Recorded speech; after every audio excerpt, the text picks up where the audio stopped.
Hey guys, it's NHSDL6. I just wanted to make a little note before we started this video, or I started this video rather, because this video is all about collecting the secret seashells, and it goes by really quickly. Each clip is roughly 20 seconds of me collecting each shell, and I didn't really want to show me collecting them per se, going to find them, so I off-screened the majority of it because it would have just taken a lot of time, and I wanted to get as much content into this video as I possibly could.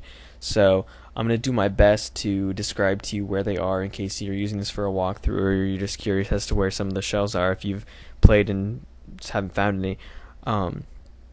So yeah, I'm going to go through and show the remaining 14 that I have not collected yet, and then I will show the reward, and then I will finish up a little bit of the trading sequence. So hopefully everything goes well, and I'm going to upload this video tonight, but you will not be seeing this until tomorrow because I'm not going to have time to make a video tomorrow, so I'm going to make it tonight, and you will see it sometime tomorrow. So I hope you enjoy. Alright, let's jump right into things. First off, the seashell in the 6th dungeon, the secret room that you can find. Well, it's not secret, but the other room that you can find. The seashell takes you outside to where the rapids are. It's right there. So it's within the face shrine. You'll see this room. It's in the upper left-hand most corner, and you can see that there's actually a face, so it follows the map thing. Okay, this is right next to the seashell mansion. There's a seashell right there. Cut that grass, and you grab that. So that's seashell number 8. Okay, inside Bow Wow's doghouse, the one that you gave the ribbon to. Seashell in there.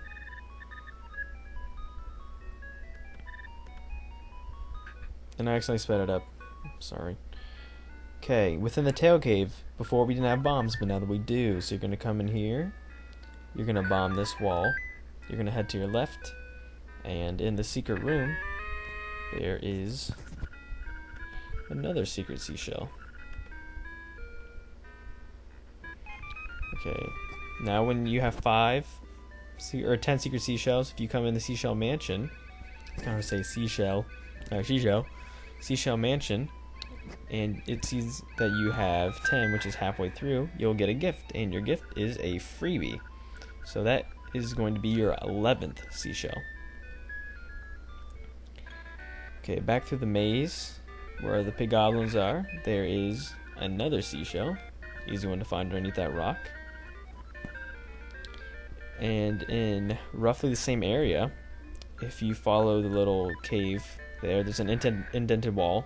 You bomb that wall, and you follow the path around, and you'll wind up here, next to this owl. And right there, it's another seashell.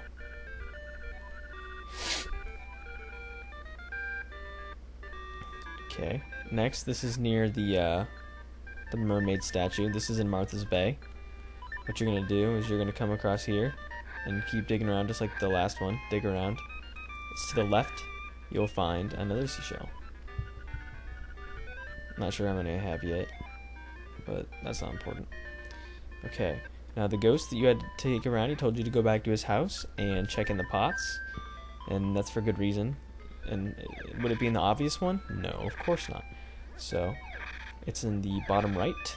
You will find another seashell. So that's your reward for returning the ghost to his home. What a hassle. Okay, now in the Yarna Desert, if you follow the path in the northeast all the way around, you take the bottom rock, lift it up, and you'll get another seashell. Alright, Tao Heights. You take the path up from where you jumped in the water to go to the Angler's Cave. There's a cave there all the way to the east. You jump... No, that's not. That's the next one. This one is just across some bridges on Tao Heights. Sorry. This is the one where you jump in that cave. That cave right there. Just pointed to it. As if you can see it, which you can. So get in that. It's all the way to the east. Go in that cave and follow it around. Back in the southern face shrine area, push the southeastern Armos and die almost like I do. Push the southeastern Armos away and get your next one. And now we are finally ready to get the last of the seashells. We have 19. We need one more in order to get the item. And this is basically going to be the meat of the production here. And I thought it was that tree, but I misunderstood the directions. It's this tree right here, next to the phone booth. And don't hit it from the top. You gotta hit it from the bottom. And there you go. There's your final seashell. Now we're gonna make our way over to the seashell mansion. And we are going to see what waits in store for us. I've already mentioned it a few times, sir. So, you know, it's not like it's anything that's a surprise. But I guess it's just another way to make this game cheaper than it already is for me, because I have the red tunic and it's an infinite piece of power. So basically, the item that we're getting is just going to make things easier. I'm not sure if having this item and the red tunic will affect how the game goes. You know, how the game goes and how the difficulty changes in terms of how easy it becomes. It might, it might not. So I'll do some experimenting and see what happens. So we're going to head south from Canalay Castle, and we're going to turn in all these seashells and get our reward. It's finally time. And having all your hearts is essential for a neat little trick afterwards. So pass through the little gate. Watch as the seashell counter fills all the way up to the top and has a seizure. My job here is finished. And then there will be some weird animation.